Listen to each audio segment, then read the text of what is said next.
Ал эми шариатта тыюу салынган береке бул экинчи түрү. Шариатта тыюу салынган береке бул экинчи түрү.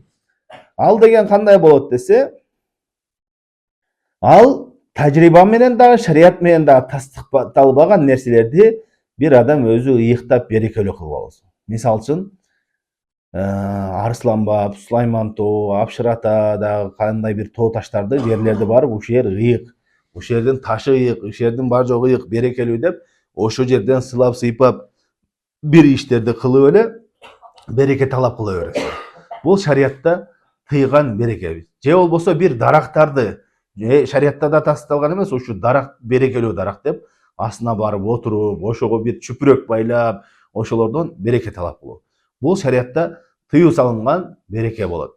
Эми ушул шариатта тыюу салынган береке 3 түрдүү болот. Биринчиси чоң ширк болот. Чоң ширк өкүмү. Ал кандай болот? Эгерде мүрзөлөргө барып, мүрзөнүн ичиндеги ошо олиялардын мүрзөлөрүнө дейли да, салих адам деп ишенген олиялардын мүрзөлөрүнө барып, ошолордон дуа кылып сурап, ошолордон береке талап кылып аткан болсо, бул чоң ширк болот. Ошолорго ибадаттын кандайдыр бир түрүнү арнашып, ошолордон береке талап кылып алса, бул чоң ширк болот. Капырлык амал болуп эсептелет. Экинчи абалы болсо, ошолор берекени Аллах Тааладан башка себеп эмес, түздөн-түз ошолор берекени берет десең, анда да чоң ширк болот.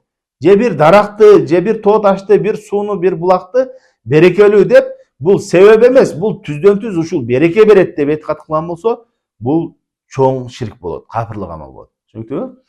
Экинчи нерсе, экинчиси бул кичинекей ширк болот. Качан кичинекей ширк болот? Эгерде бир даракты, бир ташты, бир мүрзөнү, бир жерди берекелүү, бул себеп, Аллах Таала ушуну берекелүү кылган деп себеп кылып аткан болсо, бирок чынында ал шариатта да тастыкталган эмес, тажрыйба менен да тастыкталган эмес, бир дарактарды, таштарды, булактарды, ошондой жерлерди барып алып, ушуну берекелүү деп этикад кылып атса, ал кичинекей ширк болот да, чоң күнөө болуп эсептелет. Түшүнүктүбү? Үчүнчүсү болсо, бул бидат болгон береке. Бидат болгон, шариатта тыюу салынган бидат болгон береке. Биз айтып өттүк, пайгамбарыбыз саллаллаху алейхи вассаламдын заты берекелүү деп. Анын денеси да берекелүү, чачы да берекелүү, баардык андан чыккан нерсенин баары берекелүү деп, Бул пайгамбарыбызга гана тиешелүү. Эми ушул нерседе кимдеги пайгамбарыбыз саллаллаху алейхи вассаламга башка адамдарды салыштырып, салих такуа адамдар да берекелүү болот деп, алардын жанагы бизде умрадан келгенде, ажыдан келгенде монтишип, сыйпашып, бул берекелүү адам деп, ошолордун кешигин ичип, монун оозуна түкүрүп кой, кешигин ичирейли, сендей болсун дешип, ушунтай алардын кешиктерин ичкен бул салих адамдар. Бул баардыгы бидат болгон береке. Береке деген ал ширеке менен өтө турган нерсе эмес. Береке деген денесин монтип сыйпап алып алсаң өтө турган эмес. Чачыны бир алып туруп, сууга салып ичсең өтө турган нерсе эмес. Бул пайгамбарыбыздан гана ошондой өтөт. Пайгамбарыбыздын шилекеи берекелүү, пайгамбарыбыздын идиштери берекелүү, аны кийген кийимдери баары берекелүү болгон. Сахабалар пайгамбарыбыздын ошондой дааратынан жада калса, дааратынан түшкөн сууларды дагы талашып, ичишип сүйкөшкөндөрүнө. Жада калса түкүрүгүн да берекелүү кылышкан, жерге түшүрө коюшкан эмес. Бул пайгамбарыбызга гана тиешелүү. Ким пайгамбарыбыздан башка бир адамды, салих такуа адамдарды дагы ушундай кылса болот десе, ал бидатка түшөт. Не себептен бидатка түшөт? Не себептен пайгамбарыбызга ошол салих адамдарды, такуа адамдарды салыштырып кыяс кылсак болбойт? Шариатта кыяс деген далил бар да. Кыяс деген эмне? Бир окшош нерсени экинчи окшош нерсеге салыштырып экөөгө бир өкүм берүү деген нерсе да шариатта. Неге пайгамбарыбызга башка салих такуа адамдарды салыштырып, сахабалар пайгамбарыбыз менен ошондой кылды? Демек биз деле пайгамбарыбызга окшогон такуа адамдар болсо ошондой кылсак болот экен деген салыштыруу болбойт десе, биринчиден пайгамбарыбызга эч ким тең келе албайт. Пайгамбар ал. Ал жөнөкөй адам пайгамбар эмес. Эч ким канчалык деңгээлде көтөрүлсө да пайгамбарга тең келе албайт ал. Түшүнүктүбү? Пайгамбар деңгээлине жете албайт. Бул бир. Экинчиден, ошол нерсени пайгамбарыбыздан кийинки эң такуа адам ким болгон? Абу Бакр радыйаллаху анху. Андан кийин Умар, андан кийин Али, андан кийин Осман радыйаллаху анху. Андан кийин толтура сахабалар. Ошол кичинекей сахабалар Абу Бакрга андай кылышкан жок. Умар радыйаллаху анхуга андай кылышкан жок. Осман радыйаллаху анху андай кылышкан жок. Али радыйаллаху анху андай кылышкан жок. Demek sahabaların doğrunda sahabalar birbirinden hiç kaçan андай kılgan yok. Bu ne? Oşol sahabalarının doğrunda Peygamberimizden başka adam men kılbayt ekenligine icma bolup eseplenedi. İcma degen sahabalar bir pikirge kelişti. Bu Peygamberimizge gana tiyешелүү. Peygamberimizden başka adamga tiyешеси yok dedi. Oşonda ele tabiinlerin doğrunda bolgon yok al nerse. Tabiinlerin doğrunda da bolgon yok bu. Tabiinler sahabalar men oşonda kılsa bolat ele da. Sahabaların bir de sahaba men андай kılışkan yok. Egerde oşol tuura болгондо tabiinler sahabalarga oşonday kılışmakta. Demek bu tabiinlerden arasında dahi icma. Ne? Bu Peygamberimizge gana tiyешелүү ekendiginde. Çünkü üçüncüden kıyas degen nerse, kıyas kaçan tuura bolot? Egerde sünnetke karşı kelbese, egerde sünnetke karşı kelse, dalilge karşı kelse, al kıyas jaraksız kıyas bolot. Bu jerde kanday sünnetke karşı kelip atat dese, sunna terkiye degen nerse var. Şeriatta dalil var, sunna terkiye degen.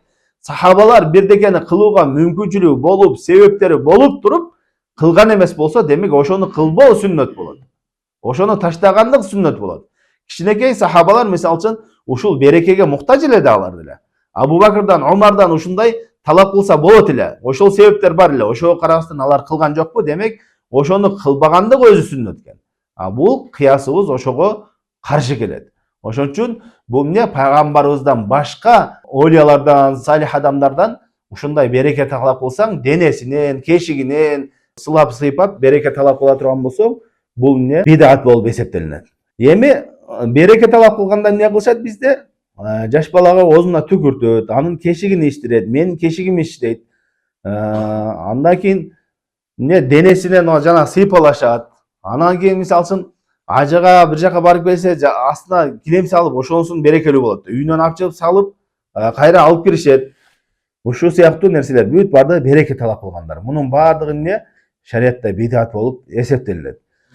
Андан кийин береке талап кылуунун арам жолу бар. Арам жолу кандай? Биз берекенин маанисин эмне деп айттык? Берекенин маанисини бирдекенин туруктуу болуусу же болбосо өсүп көбөйүп кетеси. Бир адам урулук кылып туруп акчасы көбөйүп кеткен болсо, же болбосо сүткорлук жолу менен процент берип атып акчасы көбөйүп кеткен болсо, туура анын акчасына береке келди, көбөйүп кетти. Бирок ал эмне? Арам береке болот. Түшүндүңбү? Көбөйгөн сөздүк майысыны шариатта майын ала турган болсоң, береке деп эсептелинет, ал көбөйдү деген эсептелинет да. Өтө байып, өлгөнгө чейин байлыгы түгөбөй жашашы мүмкүн. Эмне? Берекелүү болуп. Бирок анын баардыгы арам береке болот. Эми шариатта ушул берекени туура болуш үчүн жана айттык, шариатта тастыкталган болуш керек. Андан кийин тажрыйба менен да тастыкталган болуш керек.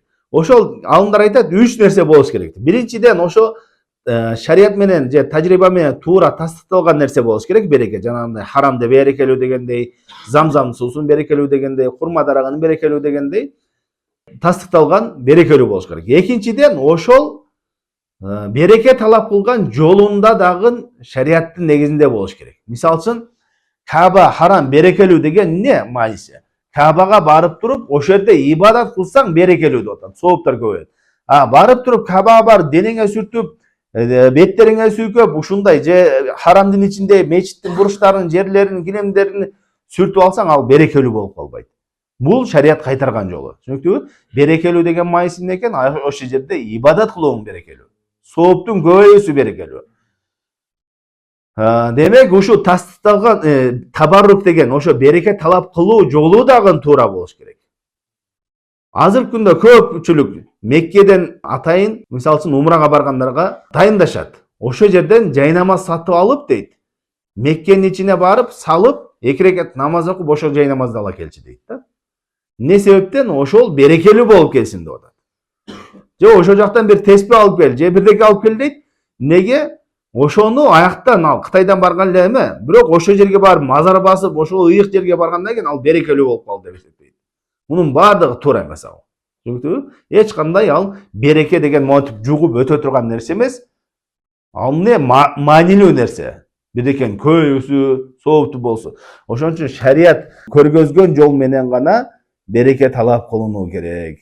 Аны жөн эле акылга салып алып, же болбосо кайсы бидат жолдор менен береке талап кыла берген болбойт.